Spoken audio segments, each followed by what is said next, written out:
মই ক'লে হ'ব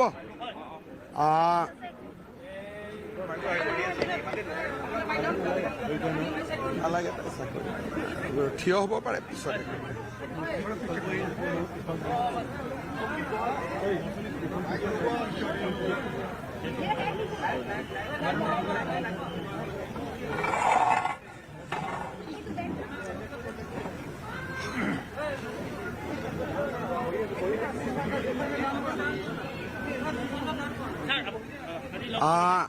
সন্মানীয় সাংবাদিক বন্ধু বান্ধৱীসকল, আজি বহুদিনৰ পিছত মোৰ পূৰ্বৰ সতীৰ্থ আৰু অসম প্ৰদেশ কংগ্ৰেছ কমিটিৰ প্ৰাক্তন সভাপতি আৰু অসম প্ৰদেশ কংগ্ৰেছ কমিটিৰ বৰ্তমানৰ কেম্পেইন কমিটিৰ চেয়াৰমেন ভূপেন বৰা ডাঙৰীয়াক সাক্ষাৎ কৰিবলৈ আহিছিলোঁ।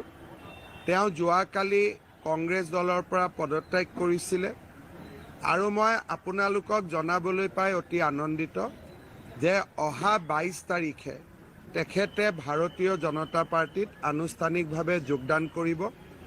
আমাৰ ৰাজ্যিক সভাপতি দিলীপ শইকীয়া ডাঙৰীয়াই কেইটা বজাত কেনেকৈ যোগদান কৰিব সেই বিষয়ে সিদ্ধান্ত ল'ব।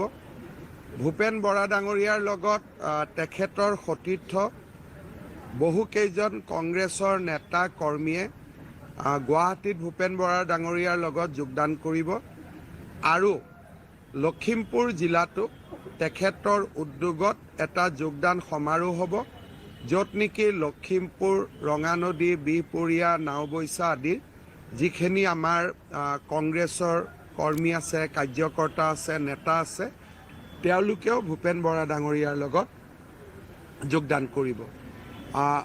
মই বহুদিনৰ মূৰত লগ পালোঁ। কেইবাজনো আমাৰ পুৰণা কংগ্ৰেছৰ কাৰ্যকৰ্তাও আছিলে।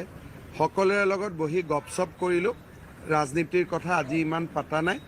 অহাকালি কোনোবা এটা সময়ত অকলে ভূপেন বৰাৰ লগত বহি বাকী পলিটিকেল কথাখিনি পাতি ল'ম। আজি মাত্ৰ ইমানে যে তেখেতে অহা 22 ফেব্ৰুৱাৰীত আমাৰ ভাৰতীয় জনতা পাৰ্টিত আনুষ্ঠানিকভাৱে যোগদান কৰিব। সময় আদি দিলীপ শইকীয়া ডাঙৰীয়াই আপোনালোকক অৱগত কৰিব।